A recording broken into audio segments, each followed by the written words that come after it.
and welcome to our second Cheese 101 or Imported Cheese 101 educational seminar. Today we'll be learning about imported Feta, Asiago, Manchego, and Cheddar. And we have three speakers who will guide us through this process. At the same time, hopefully everyone got the samples sent to their home, so you'll be able to taste at the same time. Each speaker has, I guess, 15 to 18 minutes, and then we'll have Q&A. I will ask everyone to make sure you put your name in the chat box. So any questions you have, you can enter them there, and then we'll get to the Q&A session after the fact. All right, so our first speaker is Izzy Crivelling. I hope I pronounced that right, Izzy. She's from the Peterson Company, and she's going to talk about Feta. So Izzy, why don't you take it away?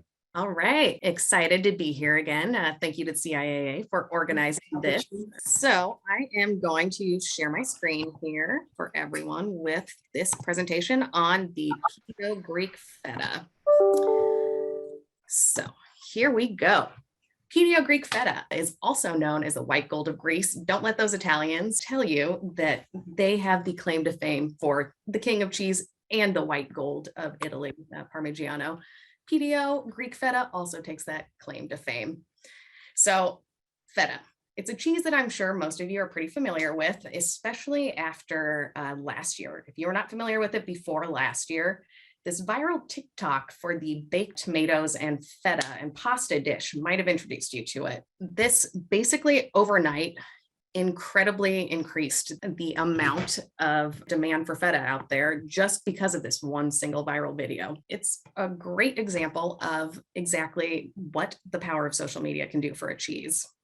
So let's talk a little bit more about Greek specifically and Greek feta. So according to Greek mythology, the art of cheesemaking was a gift given to humanity by the gods of Olympus. Ancient Greeks considered milk a sacred food, and that extended also to cheese, obviously. So going into the history a little bit more, one of my favorite quotes that I found about feta was, every time you buy feta, you'll be eating a cheese as familiar to Homer and Alexander the Great as it is at home in a modern day salad. That's absolutely true. So feta is one of the oldest cheeses still in production. And if you were a part of the last seminar that we did here, I think I said the same thing about Gouda. It is also one of the cheeses that's been around and mentioned in historical mentions for a very long time. So for feta, it's really true that it has been in production for centuries. Some of the first mentions of feta are actually from Homer's epic, the Odyssey. And in this story, Poseidon's Cyclops son Polyphemus owns a herd of sheep, and he makes cheese from that herd. And that cheese was feta. So the name feta didn't come around until later, about the 17th century, but the cheese itself had been in production in many countries for a long time prior to the name coming forward. And the name feta literally just means slice. And that name is actually part of why it was so difficult for Greece to achieve PDO status for feta. A lot of different countries produce a feta style cheese, and they kind of fought back when Greece applied for PDO status for feta, saying, well, we make something really similar ourselves. So Greece applied for that PDO in 1994, and they were not able to get it until 2005. That's a really long time to be fighting to get a status there. But as of 2005, it is actually recognized in Europe as a PDO cheese. But even with PDO status, there are tons of imposters in the US market and in other markets, and that really infringes on PDO feta's potential. So just to put that in a little bit of frame of reference here, so feta is a huge category of cheeses, the feta style cheese. But if it's produced outside of the designated zone or with a different milk type or a different milk composition, the cheese is not actually a true PDO feta. In the US, 98% of feta category sales in 2018 were actually imposter fetas. That blew my mind reading that a little bit. So only 2% of any feta sold or purchased in the US is actually true Greek PDO feta. And that's important because it means that feta PDO is still a niche market compared to the very wide feta style market. So that kind of means for us, what we have to do is a lot of education and getting people aware of this fact to help our Grecian cheesemakers here. So let's talk a little bit about exactly what makes PDO feta. So there's some requirements for production and aging for a cheese to actually be considered the PDO Feta. It has to be produced and matured in Greece in the departments of Thrace, Macedonia, Thessaly, Epirus, Central Greece, Peloponnese, or Lesbos. It must be produced from animals of local breeds that are traditionally fed with a diet based on local flora. The paste must be pure white. It must use milk from sheep and goats who graze freely within the designated geographical areas. There's no use of powdered milk, milk concentrates, colorants, preservatives, or any sort of additives or antibiotics that are allowed. The cheese can, however, be either raw or pasteurized. It must age for a minimum of 2 months in wooden barrels or tin cans. It must have a minimum dry fat content of 43% and a maximum humidity of 56%. And one of the big final notes for the PDO Feta requirement is that it can be made entirely of sheep's milk or a mix of goat and sheep's milk. But goat's milk can never account for more than 30% of the milk used in production. So what does that mean for taste and what a PDO Feta tastes like? For this cheese in particular, the geography of Greece has played a really big part in all aspects of the cheese, including milk type. Greece's geography is really, really rugged, mountainous. It's hot, it's dry, it's arid climate. And that's really better suited for smaller dairy animals like sheep or goats, who are a lot more nimble than cows. Cattle really don't do well in locations like this. So I wanted to show you a couple of the different breeds of sheep that are used commonly in the production of milk for Greek PDO Feta. So we have the Zakynthos, the Argos, and the Karagoun sheep. Those are the 3 most important Greek breeds out there. Chios, Lesbos, and Svakian are other well-known sheep breeds that produce milk for the production of feta. Another piece other than just the animals that really plays a difference or plays a big part in the flavor profile of Greek feta is the variety of the terrain and exactly what department it is produced in. That can really, really affect the final end texture, flavor profiles. If it's made in one department, it might be more milky and sweet, whereas this other department may produce a more acidic and rich cheese. Some produce harder, some are semi-soft, some are completely solid, some have small eyes kind of spread throughout of them. So there's a pretty wide variation in the final end cheese here, depending on exactly where it was produced. And the microflora that the animals graze on varies by production region, and that terroir really, really matters for Greek PDO Feta. So looking at the map here of Greece, you can see how different the geography is in different departments here. It's really spread from waterfront to more hilly and mountainous. There's some islands. It's spread all over. The Greek terroir is incredibly important for the flavor of feta because where the sheep and goats graze here, there are over 600 native plants. 15% of those 600 native plants are unique to Greece. So that 15% is a much higher proportion than other geographically larger nations. And that really means that there's some unique flavor profiles that come through in the milk from the animals. That biodiversity plays a huge part in the iconic flavor of feta. Another piece of the make process that really plays a big difference in the flavor profiles of feta is whether it was a barrel-aged feta or a tin-aged feta. So those barrel-aged fetas typically have a much spicier flavor with a harder texture, and that's really thanks to the interaction with the wood as it ages. The Peloponnese, Central Greece, and Thessaly really have longstanding traditions of producing feta in the barrels. On the other end of the spectrum, we have the tin can aged feta, which often has a softer texture, a much more mild flavor profile, and it's really preferred for the export market, because especially the US, a lot of time people can get a little bit afraid of those bigger kind of tangier flavor profiles. So milder is really approachable. It's not a surprise that that ends up being the biggest export market item. So after talking about it so much, let's eat some feta here while I go over a few different fun facts. So the feta that we have today is actually a pasteurized sheep's milk feta.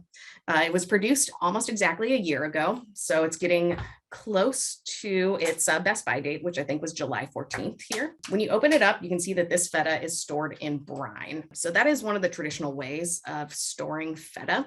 It actually helps to maintain the quality, the flavor profile, and extends the shelf life on it. Traditional serving method is in the brine here. So while you guys are getting yours out, taking a look at it, maybe smelling it and eating it, I'll go over some fun facts here. So Greece has 107 different PDO PGI products, and 21 of these are cheese. Feta is one of Greece's largest food exports and is considered a flagship item. It accounts for roughly 10% of total exports for the country, which is pretty incredible for one single cheese. It is an essential component of the Greek diet. It is inextricably linked to daily life. And a good example of that is the fact that in Greece, the average person consumes 10 kilos annually of feta. That's 22 pounds of feta. Just feta, not cheese in general, but only feta. That's a lot of feta. 80% of the sheep and goat's milk production in Greece is directed to feta production, meaning that the making of this cheese supports over 100,000 different Greek families today by employing more than 300,000 workers on the farm, in the cheese production, aging facilities across the board. That's a lot of people that feta production helps support. It's a pillar of the livestock development for the country. Both the production and exportation of feta has significantly increased in recent years and continues to grow. I have a feeling that that viral TikTok video is only helps that continue up and up and up here. So a few different ways to enjoy feta. How to enjoy feta. This is my favorite thing about feta, is that it is such a versatile cheese. So you take this guy out, and feta goes great with sweet. It goes great with savory. It's fantastic eaten by itself. It also does really well used in baking recipes. You pretty much can't go wrong with it. Good way to do it: drizzle it with olive oil and sprinkle with oregano and serve it as is with a good loaf of crusty bread. You can grill and drizzle it with honey, blitz it in a food processor and make a dip. I really like doing that with roasted tomatoes. There's that viral TikTok recipe for baked feta, tomatoes, and pasta. Traditional Greek salad would include tomatoes, cucumber, onion, olives, oregano, olive oil, peppers, and capers. It's fantastic mixed into fritters or scone batters for baking. You can use it for spinach pies or Greek cheese pie. Whipped and served on a crostini is another great way to serve it as an appetizer. And another very classic traditional flavor pairing is just pairing it with watermelon, mint, and maybe a little bit of red onion. So this guy here, when we eat it, it's a little bit on the firmer side. Typically, being 100% sheep's milk, these ones are going to be a little bit creamier than the other productions out there that have more goat's milk added into them. And they'll be more buttery and a little bit mild. So this is a pretty good example of a classic 100% sheep's milk feta. It melts in your mouth, completely coating your palate as you eat it. Oh, and that salty tang on the finish just stays there. You can really see how it brings a lot of different flavor, and you can really tell with that salty tanginess how it could do well with savory and how it can do really well with different sweet pairings. So without further ado, believe that is the end of my presentation here. And if anyone has any tasting notes that they'd like to share, I'd love to hear what you thought of this feta here too. I think it's got a little bit of a tang on the end, but it's not too much there. If no one has anything else to share, I know what I'm going to be using mine for tonight, using up this rest of this block. I'm going to be making one of those fantastic little Greek salads with some watermelon and fresh mint from the garden. Hey, Izzy, we do have one question for you. Actually, there's two that have popped up in the chat box. I think we only have time for you to answer one of them. So the question is about the shelf life.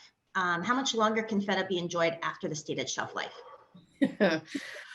Well, from a food safety standpoint, I have to say that I cannot recommend that it is eaten past the best by date, but I will recommend you use your best judgment on that. For the most part, in my personal side at home, I will hold on to the feta for a few weeks, 2, 3, even 4, sometimes weeks past the best by date. And especially if it's in brine, it'll totally be fine. It holds up really well. Shouldn't see any deterioration of quality there. Okay. And then let's answer one more question. What's the heat stability of the feta? So unlike kalimaki that really holds together and fries like a frying cheese, feta, it doesn't melt and stretch like a mozzarella will, but it does get a little bit softer and gooier as you heat it up. So It depends on the barrel age. If you're looking to do a grilled feta, I would absolutely recommend using a barrel aged one that are typically more firm than the tin can aged ones. And that should hold together a little bit better for grilling. And it'll get a little crispy skin on it, but it does get more gooey and melty than like a olmaki will. And that's great. And I think let's try this one. We'll do one final question before we move on. Could you tell us again the principal words describing tasting and flavors of this feta? Ooh, principal words for this one. This one, I really get that tangy, buttery, rich, and salty briny finish on it. The salt brine, I think, really helps bring that flavor forward. And that's one of the classic flavor profiles of feta. A lot of people will give feedback that they think it's pretty salty. And I don't disagree with that. But if you're using it in a recipe, maybe use a little bit less salt in the recipe, and the feta can help add that salinity to your dish. Excellent. That means that we can now move on to Ralph. That's right. That's awesome. Okay, next we have Emil Ruffalo from Atlanta Corporation. Emil will be going through Asiago first and then Manchego. So take it away, Emil. Awesome. Hi, everyone. I'm going to pull up my presentation. Izzy, that was great. Thanks for sharing that. I'm Emil Ruffalo from Atlanta Corporation, and I'm going to be speaking about Asiago. This is the Asiago cheese that we all received from Murray's. It looks fantastic. I'm excited to try it. Let's talk about Asiago. It's a town in Northeast Italy in the Veneto region. Asiago is a place where cheese production started over 1,000 years ago. So this is a cheese with a lot of history and has gone through many periods of change. And the Asiago Plateau is a lush area in the Italian Alps known for its excellent farming conditions and unique variety of grasses, herbs, and flowers for cows to graze on. The region is very picturesque and beautiful. You can see here, it's a mountainous area, 3,000 foot elevation with crisp, clean air, and it's just a beautiful place of the world. The region has a microclimate with high levels of rain and high levels of sun that just lead to these beautiful green, lush pastures. And these conditions ultimately lead to a unique and flavorful milk and a uniquely flavorful cheese. And I think, we're all here talking about DOP cheeses and DOP products. And that's why it's so unique to the DOP region, is because these microclimates and the terroir in these areas aren't replicated in other areas of the world. The authenticity behind a DOP product is really tied to a specific region. In this case, it's Asiago, the town of Asiago and the surrounding areas. A little bit of the history of the cheese. So again, it's been created for over 1,000 years. And originally, this was a cheese produced from sheep's milk. It wasn't until the 16th or 17th century, where cattle farming was introduced to the area, that cheese production switched to cow's milk. And this was due to modernization of farming techniques. And Asiago is on the border of the Austrian Empire. And this was an area of contention through large-scale battles, starting with Napoleon's Italian campaign during the First and Second World War. And war in the region led to the spreading out of the area's population. So originally, the cheese was only produced in the town of Asiago, but war drove people out to the surrounding areas. And eventually, these areas would become included in the PDO region. And those areas are officially now producing Asiago PDO. So there's two kinds of authentic Asiago cheeses. The original Asiago is the Asiago Allevo, the aged Asiago, which you have as a sample, and it was made to preserve milk for a long time as a longer aged cheese. The second kind of Asiago, which is also a DOP, and it's also made in the same region, is Asiago Pressato, which is a fresh Asiago. And this is a cheese created out of necessity. During the First World War, being on the border of Austria, farmers needed to get soldiers food quickly and couldn't wait for the curing of the Asiago d'Allevo. So they created a cheese, the Pressato, that could be produced in 20 days. And they were able to get sustenance to the soldiers quickly. So I love the stories behind how things are produced. Beauty comes from necessity, right? In so many cases. So the Asiago d'Allevo was the original cheese, but in the 1900s, they did create this second kind of Asiago Pressato. Let's talk a little bit about the DOP. So in 1996, Asiago was awarded the PDO mark by the European Union, which certifies and guarantees the quality of a food product. And this is due to the compliance with specific regulations. Those regulations include the area of production, the processing of the product, and the feeding of the animals. In this case, it's the cows in the area. So that province, that area, that's the DOP region, includes the province of Trento, the province of Vicenza, parts of Padua, and parts of Treviso. Okay, so that's this area of Italy here. And again, that's the expanded area from where the original production of the cheese happened. And various breeds of cows are allowed. Commonly, you'll see Bruno Alpina or Pizzata Nera, and all the breeds are here, but they have to be native to that area in that zone of production. So the DOP provides the molds to the producers that have the Asiago name and logo on the rinds. And they also provide a casting plate that's put on the wheel, which ensures authenticity and helps for tracking and proving that the products are authentic. Really looking at the rind as the consumer is the easiest way to ensure you're eating authentic Asiago. Sometimes it does get difficult to view the marking on the more aged cheeses, but if you see your piece of cheese, you should see the word Asiago or some kind of marking, as the Asiago consortium is giving those molds to the producers. Asiago in the US, it was introduced by Italian immigrants in the 1920s. And an interesting item helped Asiago gain popularity in the US, which is the Asiago bagel. You know, it's commonly used in shredding and grating and like cheese blends and cooking and things like that. But when it got put into the cheese blend for a bagel, it gained a lot of popularity around the name. And this is how it became a popular cheese in the US. The US Patent and Trademark Office has ruled clearly and repeatedly that Asiago is a generic term, okay? So what this does is for the US market, for consumers, it creates a lot of confusion because producers in the US, producers all over the world can create a similar cheese, an Asiago style cheese, and call it Asiago. In Europe, that would not be allowed. It's a European designation, a European law. But in the US, you can produce cow's milk cheese from Wisconsin and call it Asiago, or we have Asiago from Australia and other parts of the world. So again, ensuring that authenticity is so important. But when we taste the cheese, that's really the best way to know if you're tasting a DOP Asiago cheese. And again, you know, Izzy spoke about educating the consumer. In this case, as with many DOP cheeses, that's really a major challenge, is educating the consumer to understand why an Asiago DOP is so different than an Asiago produced somewhere else in the world. So there's two types of Asiagos. And the interesting thing is they're completely different cheeses.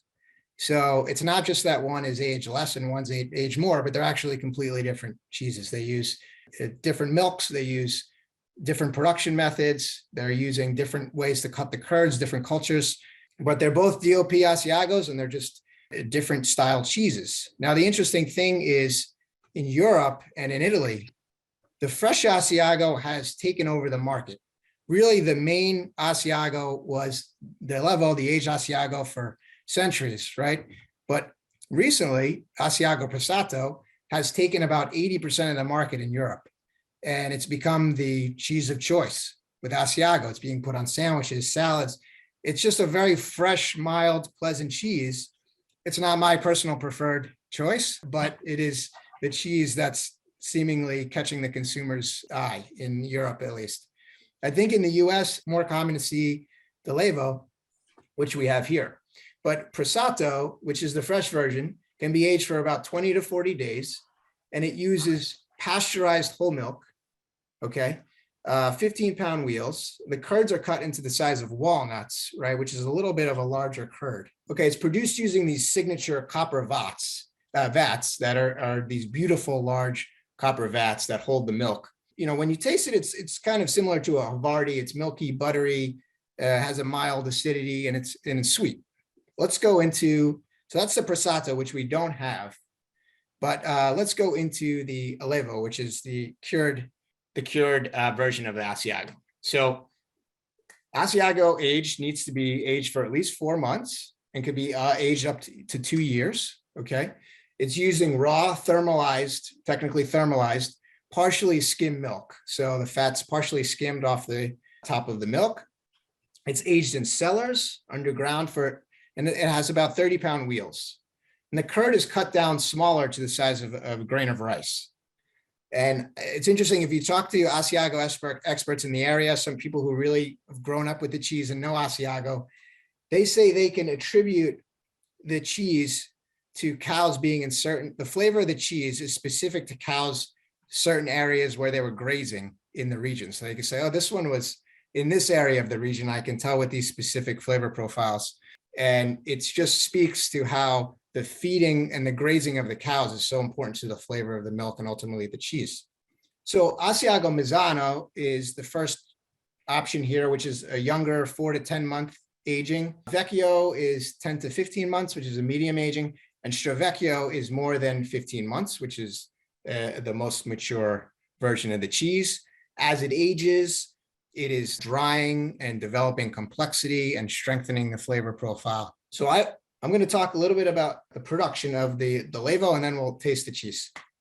So again, it's raw thermalized milk. This rests for about 12 hours. The cream is skimmed off the top, so you're using partially skimmed milk. The milk is heated, the rennet is added, and the coagulation takes place lasting about 30 minutes. The curd is then cut and reheated twice in order to expel more whey. The curds are scooped into the molds, during which time they receive their DOP stamp on the rind. And after unmolding, the wheels are either brined or dry salted before being moved to these aging rooms on the shelves that you see here. So let's taste some cheese. This is the Levo. This is, I believe, about a 10-month aged cheese. So it's a medium aging. I cut a small piece here. You can see there's some eye formation on the cheese. You start to see as it ages, it will get more eye formation. This looks to have some eye formation and about a medium texture. That's a beautiful cheese. When I taste this cheese, I get a woodsiness, a fresh hay, earthiness, and some nuttiness to the cheese. It's a medium texture, and it's really, you could really taste the climate that it's coming from, the grasses, and that uniqueness to the cheese that you don't get with a more mild domestic or other produced cheese. This is an excellent table cheese. It's delicious on its own. You could also grate it into pasta, salad, and soup. It pairs well with mustard jams. If you have a younger version, you could pair it with Prosecco for that acidity to cut through. For the older versions, you can pair it with Amarone wines or Riojas, Zinfandels. It goes well with IPAs, nutty brown ales, or Belgian ales. And it's hard to pair incorrectly, I think, because it's a delicious cheese. So that's what I have on Asiago. I don't know if there's some questions that came up. Yeah, I think they're Oh, yeah. So what I meant by good two questions. different milks was really just that one is partially skimmed. So they're using partially skim milk for the aged Asiago, and they're using whole milk for the Pressato. And then for the aged Asiago, it's thermalized, which is considered raw in the US. So it's considered raw milk cheese. And for the Pressato, they're using pasteurized milk. The milk supplies are similar because it's usually the same producers producing both cheeses, and all the milk is extremely local to that area and has to be within the DOP region. That's Asiago. I'm also going to speak to Manchego cheese. Okay, so Manchego PDO. Manchego cheese is a pressed Spanish PDO cheese. It's made from the whole milk of Manchego breed of sheep, hence the name Manchego. It has a minimum maturing of 60 days and a maximum of 24 months. It's by far the most famous and popular cheese from Spain, especially in the export market. A cheese that's become very popular in the US over the past 10 years. And you can find Manchego in just about every grocery store and many restaurant menus across the US. And it's just been incredible to see Manchego grow in the US consumer awareness over the past 10 years. And that's really driven by travel, tourism, and just an increasing awareness of Spanish culture in general in the US and an embracing of Spanish culture in the US. And Manchego cheese is such a big part of that culture and identity. It's amazing to see how popular it's become. And even non-cheese eaters, I think, know what Manchego cheese is, which is awesome. A little bit about the history of Manchego. Archaeologists have found evidence of it being made by shepherds in the La Mancha Plains well before the time of Christ. It stretches back to the Iberian civilization. during the Bronze Age, which is 3,000 to 12,000 BC. So it's incredible. Traditionally curds from sheep milk were pressed into plated glass baskets, which you see a picture here, which left a very distinct herringbone or zigzag pattern on the rind. And today's modern production imitates that zigzag pattern on the rind through molds and modern applications. But that's the same pattern that's found in rugged grasses found all over Spain. That grass is called esparto, which is the grasses that they use to create these baskets. And it's common in that region of Spain. So Manchego is produced in the La Mancha region of Spain. This is a high plateau, more than 600 meters, about 2,000 feet above sea level. It's known for its superb cheeses, also saffron production. And it's an autonomous community. Castilla-La Mancha is an autonomous community. It's made up of provinces including Toledo, Cuenca, Ciudad Real, and Albacete. And on the map, it's about 2.5 hours, 3 hours driving from Madrid, southeast of Madrid. So if you want to go see some Manchego plants, it's really easy to fly in Madrid and take a little trip. Historically, the region was focused on the production of wool from sheep. But as farming techniques advanced, this production of wool declined and farmers became more focused on cheese and meat production. The region's climate is fairly extreme. It has greatly fluctuating temperatures, very harsh winters, and very hot summers, sometimes reaching over 100 degrees. Rainfall is scarce, and the atmosphere is very dry. The word mancha is derived from the Arabic word manya, which means without water. Manchego breed of sheep is uniquely fit to thrive in these conditions, and the climate plays a very large role in the flavor profile of this cheese. Certainly, cows would not do well in this area of Spain. And the distinct flavor of Manchego is really attributed to the diet of the Manchega sheep and the fact that these sheep graze on dry grasses and shrubs indigenous to the region. Okay, let's talk a little bit about the PDO and PDO requirements. So in order for it to be Manchego PDO, there's a few points producers must hit. It has to be produced within designated parts of the provinces of Albacete, Ciudad Real, Cuenca, and Toledo, which are all provinces of the La Mancha region. It can be made only with whole milk from 100% Manchega breed sheep, which is the most important part about this cheese.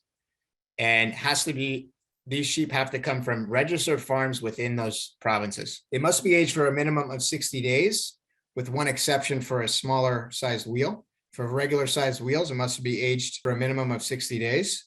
And a maximum of 2 years. It has to be processed using a cylindrical mold with this pattern and have a maximum height of 4.7 inches and a maximum diameter of 8.7 inches. So it is a very specific mold that is behind Manchego production. There's really 3 different common agings of the cheese: semi-curado, curado, and viejo. What you have here from Murray's is a viejo, which is a 1 year aged. A semi-curado, which is a semi-cured cheese, is about a 3 to 4 month aged cheese. It's more mild. You'll still get Manchego characteristics. It's a very pleasant cheese. Curado is a medium aged cheese, about 6 month aging. And you'll start to get a little bit more developed flavor. Some caramel notes, some nutty notes, and a little bit more firm of a texture. You'll start to see some eye formation. The paste will be a little bit more firm. And for a viejo, aged 1 to 2 years, you're going to get a more firm cheese, more eye formation, a sharper flavor, but you also get that rich nuttiness to it. And it's a cheese that can be grated and used in many ways, most commonly just on a cheese plate or with tapas. In terms of PDO identification, okay, there's plenty of instances, just like Feta, of imposters and Manchego style cheeses that are not actually Manchego cheese. There are other countries producing Manchego, and we do see those products on the US market, but they're not Manchego PDO. So how do you know if it's a Manchego PDO? The first and maybe the most important thing is the Casen plate. The Casen plate that we see a picture of here on the bottom left of the screen, it looks like a printing on the cheese, but it is actually a donut ring, a very thin plastic donut ring that's placed on the curds. And this is a newer version of the Casen plate. The older version was similar to what you see on Asiago or other Italian cheeses, where it sits in the center of the cheese. But the DOP was getting concerned that the Casen plate wasn't found on cuts of Manchego. And traditionally, Manchego, and at least in a factory setting, is cut as a cake cut. What we have here is a pie cut. if you got the same cut as I did, it's a pie cut. So you don't get both sides of the rind. So you may have the top or you may have the bottom. But in theory, if the cheese is cut with a cake cut, you'll have one side of the rind that does show the cassin plate. Now, as the cheese ages, and this is a 12-month age cheese, it does become more difficult to view the cassin plate. It's easier to see it on a 4-month cheese or a 6-month cheese, but as it ages, it kind of blends into the rind, especially if it's painted black, as this cheese is, then it becomes very difficult to view, but it is there, okay? The second point is a regulatory council sticker with an ID number, and that's this sticker here that goes on the top label with a unique number to each wheel that's designated by the DOP. Okay. The third thing will be obviously the red and yellow DOP symbol that is located on the label, and then a herringbone pattern on the rind, which is a must. Okay. Now, similar to other cheeses, you know, the designation and the protection of the word Manchego is specific to Europe. So in the US, producers are allowed to produce a cheese and call it Manchego. For instance, we see Mexican Manchego on the market. We see Manchego from Costa Rica and other Central and South American countries. And these cheeses are typically made with cow's milk, and they are very mild. The easiest way to identify is through the taste, because that flavor of the Manchego milk is hard to replicate, is very unique. So in terms of production details, I'm going to show some pictures. These are not so professional, but I did snap these on my iPhone last time I was in the Manchego plant. And I'm going to talk through a little bit about the production. The base, so first of all, the plants are usually located very close to the farms. So the milk, it does not often have to travel far, and is usually coming in very fresh and coming in very early in the morning. Okay. And the base milk is tested upon arrival. Usually it could be 4 o'clock in the morning, and it has to have a minimum fat content of 6%. And then animal rennet is added to the milk, causing coagulation. The curdle then must be cut to obtain lumps of about 5 to 10 milliliters in size.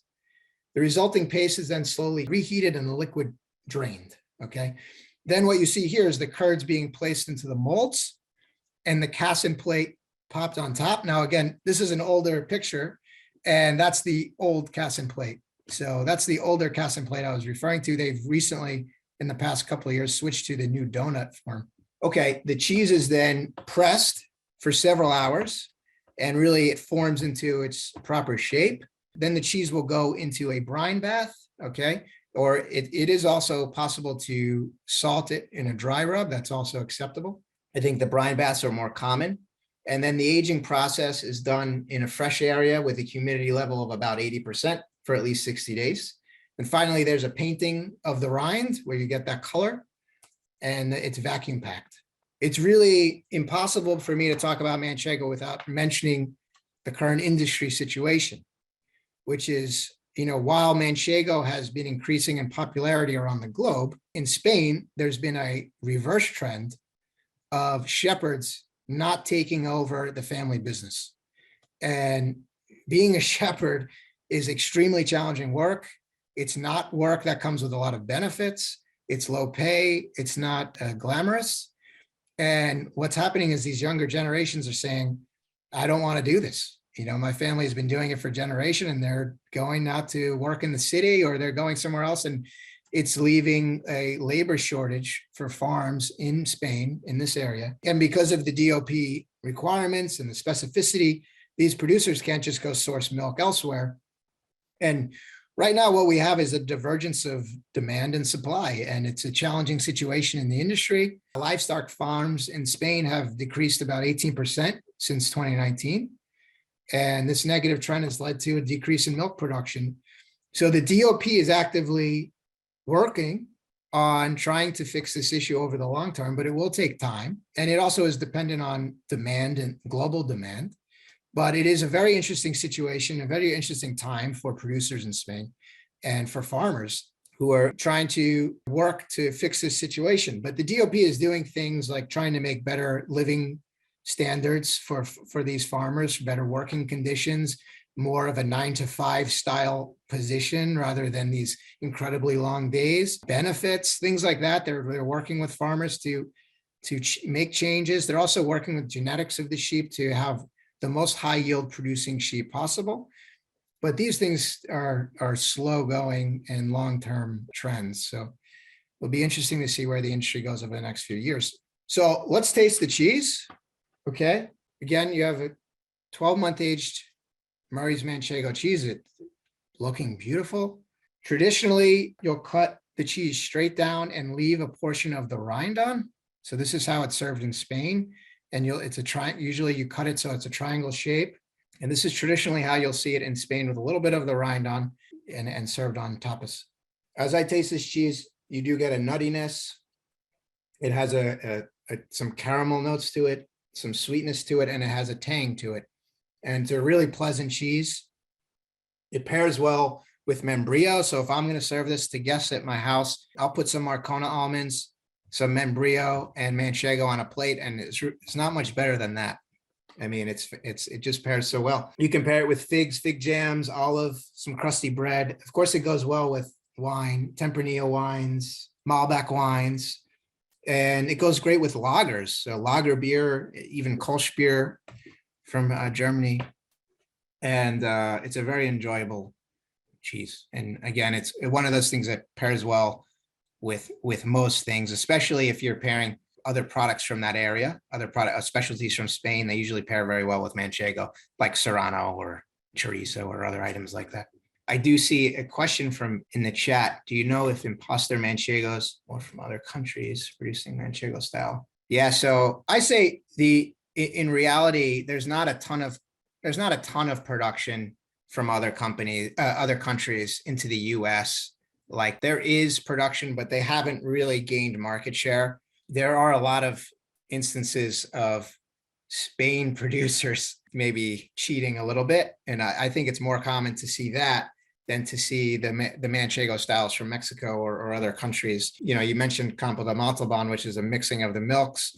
Obviously, the most important thing about Manchego is 100% Manchego sheep milk, and that is regulated by the DOP. And in theory, if it has those checkpoints that we went over on the Casson plate and the DOP and signature, I mean, you should be guaranteed that this cheese has met the regulations and the quality to meet the standard of identity. There's another question about the molds. The molds, so that the grass esparto molds that the cheese was originally produced in are not really used anymore, except in very artisanal, small production situations. The majority of Manchego cheese is more of a commercially produced product now.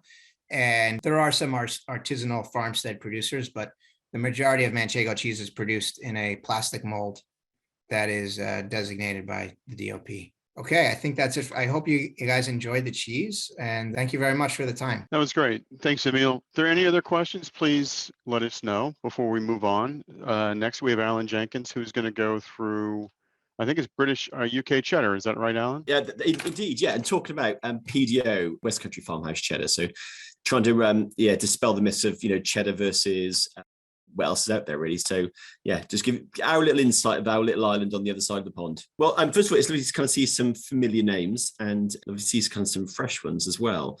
I'm here to talk about West Country Farmhouse cheddar from the southwest of England, which has a PDO. It's had its PDO since 1998.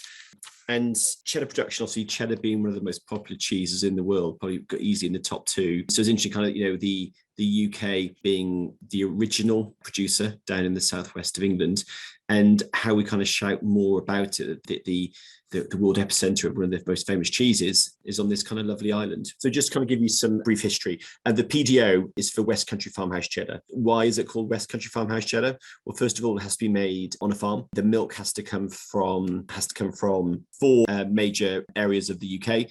So sorry, I've jumped around. So that's Cornwall, Devon, Dorset, and Somerset. Those four counties are the only counties that can be used and farmed to produce West Country Farmhouse cheddar. And the milk can't come from outside. It has to come from within those counties, and we cannot. Cheese production has to be within that geographical area as well.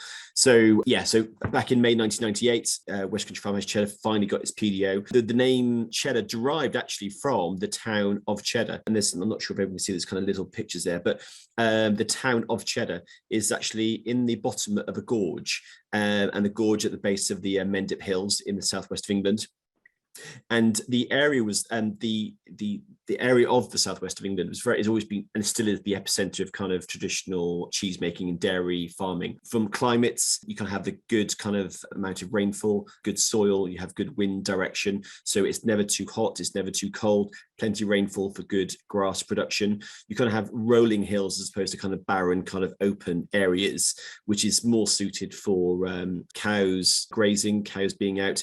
Is interesting to Emil and then Izzy talking about sheep and goat. The fact that sheep and goat don't do very well in this part of the UK because it's predominantly grass production, which is more suited for cows.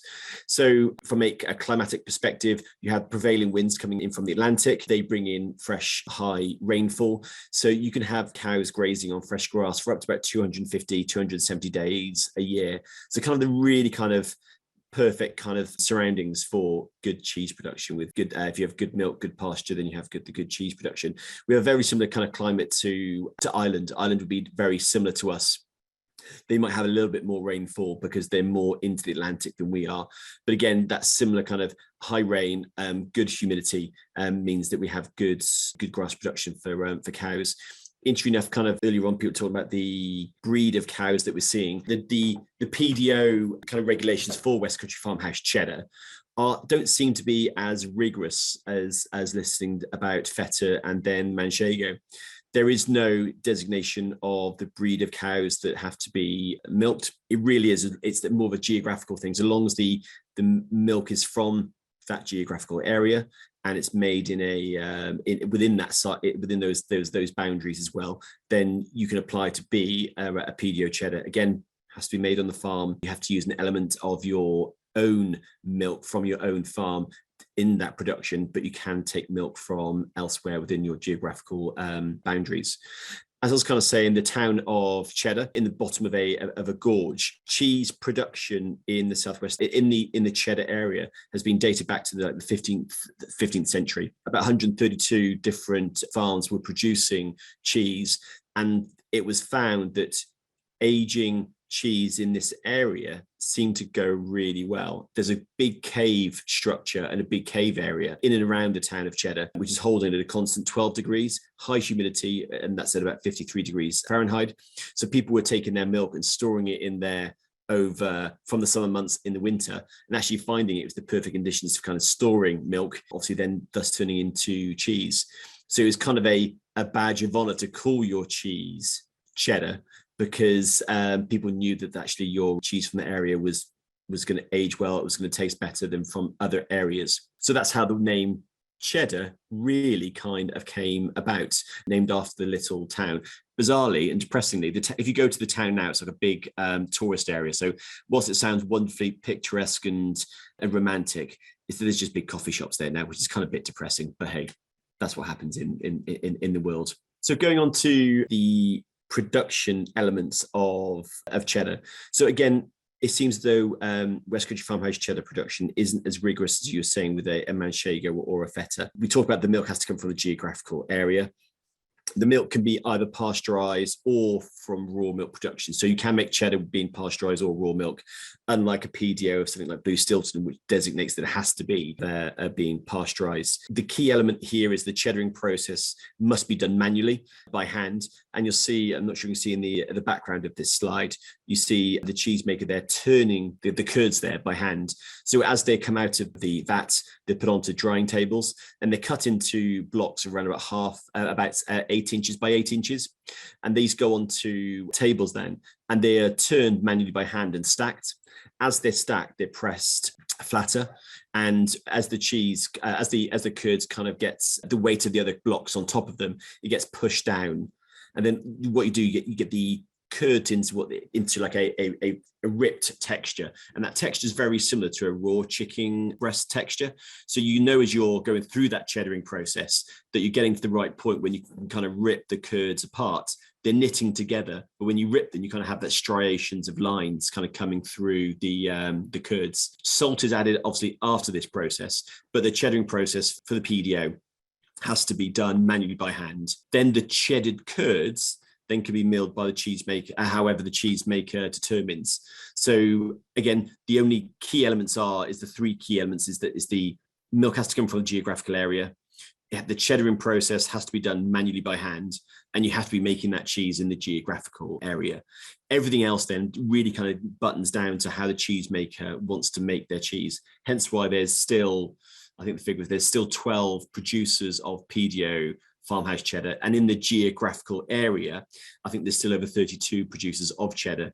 Obviously, 12 of those have the PDO. The cheddar curd's then milled. The mill size, which is, again, listening to Feta and Manchego, is slightly different. You're looking at like a finger size.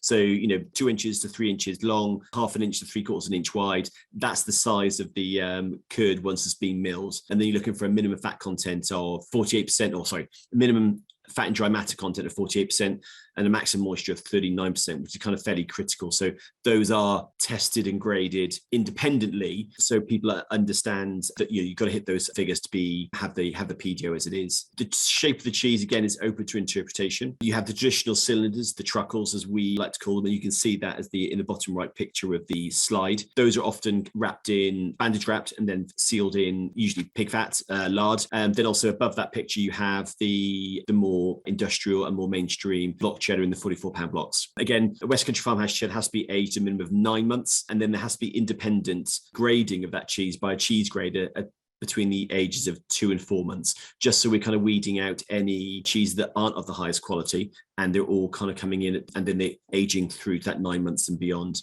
Average cheese age these days for a farmhouse cheese is probably about 14 months, between 12 and 14. They do go as far as 2 years. But again, that's all changed in recent years. With the bandage wrap cheddars, there's also been a lot of change due to mites.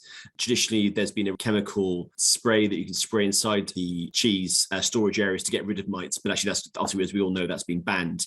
So actually, these days, it's actually brushing each cheese by hand to keep the mites off. So cheese ages have come down because you can't have cheese too long, because the mites just then penetrate through the cloth and start damaging the cheese. Interesting, but there has been some fairly kind of pioneering cheesemakers have worked out better ways of keeping the cheese mite at bay, and just so cheese ages can come up longer. With a block cheddar, it's fairly uncommon to see up to 2 years, but it has been done. I've kind of seen some cheese up to 3 years, which would be absolutely fantastic. But again, we go younger. Interesting, Emil, listening to your conversation about the younger Asiagos from Italy. We see the same in the UK. We eat a lot more younger cheese than we do of any significant age. It'd be very rare that we would be eating cheese of 2 years plus. But again, we're all doing things for different areas. What's kind of interesting is, stepping back from the farmer's perspective, back in the early 1900s, there's over 140 farmhouse cheddar producers. That had a huge change when actually in the UK, the Second World War happened. In the UK, the War Ministry then actually ordered cheesemakers to stop producing cheese and to keep producing milk to make into milk powder. So the farms were just told to stop. All your milk gets centrally processed, because they felt that dry powdered milk was far more important than cheese production. So swiftly after the Second World War, the number of cheesemakers went from 132 down to 56. And as I was saying, there's only 12 still who are registered to call their cheese West Country farmhouse cheddar. What is also interesting, as we all know, cheddar being the second most popular cheese in the world, it's a ferociously competitive market.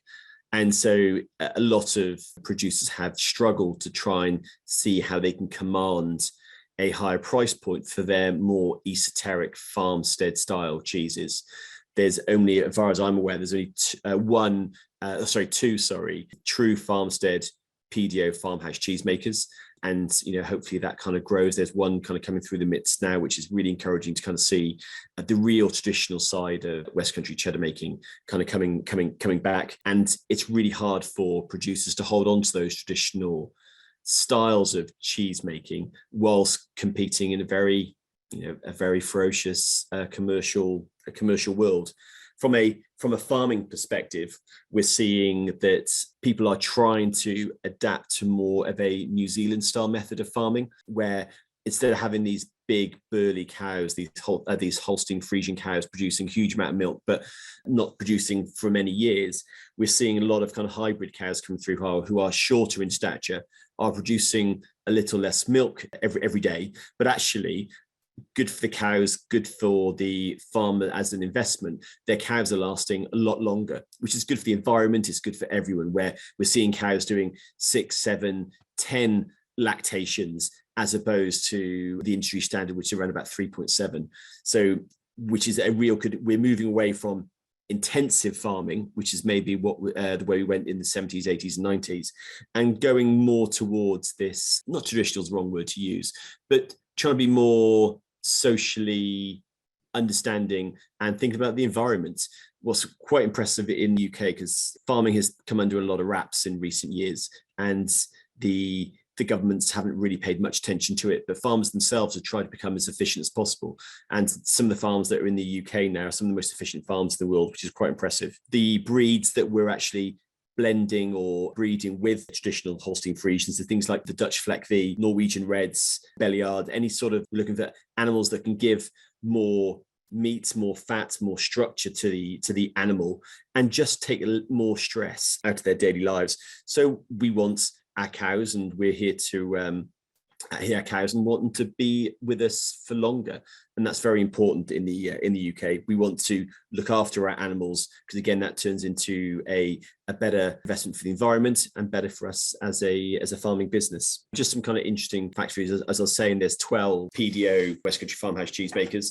Interesting enough, in the UK, there's 10 PDO foods and 4 PGI foods. And I'm sure most people already know this, but the difference between a PDO and a PGI. So a PGI food is protected under its geographical location.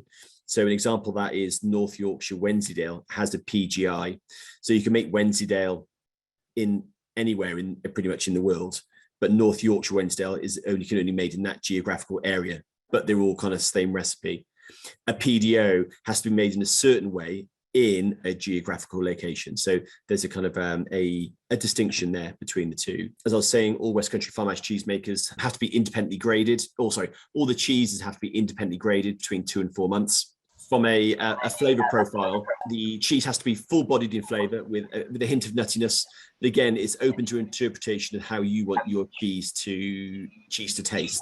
We want some sharpness, but not acidic. There's interesting kind of changes these days, how flavor profiles are changing. The consumer is looking for sweeter flavors, and again, we as an industry have to adapt that, but also try and educate people in a way of, this is how cheese has tasted in the past, these are the benefits of the cheese tasting in a certain way. So we don't want to keep pushing down one route of just everything tasting sweeter and sweeter. A body of the cheese should be firm, a slightly open texture, but there should be no striations, cracks, holes, air pockets, anything like that. And also we're all about the uniform color throughout the cheese. So you kind of that wonderfully kind of, I have a piece here actually, which is just perfect. Excuse my fingers for holding it, but that perfectly kind of creamy uniform flavor through. Sometimes we do get the Helveticus kind of crystals, the calcium lactate crystals kind of coming through. Traditionally that was seen as a negative, but these days it's seen more as a positive. And again, from a flavor perspective, we're finding that these days we're cleaning up the grassy, sour, farmy notes. We found that consumers just can't adapt, is not their flavor profile these days. And we're trying to aim more towards the beefy, umami, brothy notes. Also kind of merge these slightly sweet notes, maybe Sauvignon Blanc, hints of like lemony Sauvignon Blanc coming through that, but certainly we don't want that kind of overtly sweet, kind of sickly flavor kind of coming through. It's not really what we're looking for. Something which is kind of great to see in the past few years is a real push to people start using the traditional pint starter culture. And not to bore anyone with what that really means, but under the PDO, there is no designation of what culture you use. So you can use a DVI packet culture to make your West Country Farmhouse cheddar. But what we are seeing more farmers using now is the traditional pint starter, which is you're taking your cultures and you're cultivating them up in a milk solution that's a lot more delicate than through the drying process of a DVI culture. So you're getting a lot more complex, longer flavors. Instead of a hit of a one generic, boring flavor that you get from a DVI culture, you're getting more complexity, more intrigue, and a flavor that actually the consumers are really enjoying. There's a really great pint starter culture producer who've been making these cultures now about 15 miles away from the village of Cheddar. And they've been making these cultures since 1950. So the great thing is you're getting a traditional culture flavor, from the indigenous region of Cheddar. So you have this cheese that really is a taste of the history behind West Country Farmhouse Cheddar, which I think is quite exciting. Just from it, we spoke earlier on about pairings, but from my side, apple cider is the perfect pairing with cheddar.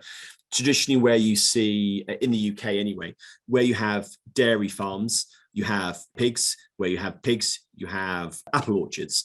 So traditionally, you'd have a migrating workforce going from farm to farm, and they often ended up working on the farms that produce the best cider. And often people were paid in cider to work on the farms. So there's just a natural affinity with cheddar and apples. And again, in England, we're quite boring with our food. We love a good chutney. So be it an apple chutney or some sort of golden raisin chutney, anything you can kind of spread on top of your cheese is just perfect. But if we're going to be a bit more civilized, like yourselves in the audience here, a good California Cabernet Sauvignon, something like, I'm thinking off the top of my head, like a Groth Cabernet Sauvignon from Napa Valley would just be perfect. But yeah, our challenges, again, listening to Emil say, is that farming isn't, gosh, sounds awful to say, but farming isn't sexy anymore. So I think the average farmer now in the UK is 61, and we have a real challenge on our hands how we pass those farms down to the next generation. So like we were saying about Spain or in Italy, combined all together, we kind of have to work out how we support farmers, because they really are the bastions of our countryside, producers of our food, bastions of our countryside. They are very important people. So we have to kind of work out how we support them. And that's by selling their cheese, telling their story, and make sure they're not forgotten. So yeah, any questions from my side? I think I've kind of whistled through at an alarming pace. If there are any questions, I'm kind of happy to answer them for you. I don't see any in the chat room. Were there anybody that have comments about the cheese that they tasted? I just have to say with this Quicks one, it's one of my favorites. You take it out of the packaging and you can smell exactly that it's Quicks. It smells, got that cavey, great little, almost musty scent to it that is classic to me of those cloth bound West Country Farmhouse cheddars. Izzy, you're my savior, by the way. Thank you for speaking then. So it was interesting you saying that, Izzy. So yes, we obviously have cheddars are made in blocks. They can be aged in caves or aged in cheese stores. Usually the temperature around about 10 degrees, which is around about 48 to 50 degrees Fahrenheit. And well, thank you very much, everybody. Yeah, that process will vary greatly from how cheddar is mass produced in the United States, which it all goes into vats, into towers, into bags, and people barely even touch it. And then it goes on pallets, and 3 weeks later, it's shredded in blends. So, well, we have elements of that as well, but it's Sure. all horses for courses, isn't it? Well, I want to thank Alan, Izzy, and Emil. Are there any other questions anyone has of our three cheese experts or of the cheeses? I see that one was just placed in the chat box. Okay. Are there any cheddars made in the UK that do not get imported outside in the country? Gosh, I'm sure there is a few. I'm thinking the one on the top of my head now called Sussex Charmer, which doesn't. There would be a few that are kind of creeping around these days that aren't exported. I would say there's kind of some really good ones that are in the US right now. Some brilliant ones, actually.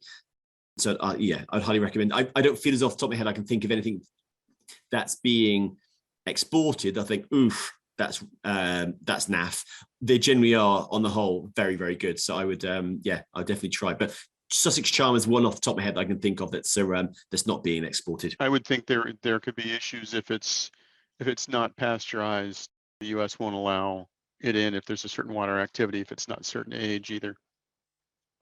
I think over 60 days, I think we're covered on most things. But yeah, you're right. I mean, it's just, again, a lot of these producers are very small. It's just not their passion to export. But yes. Okay.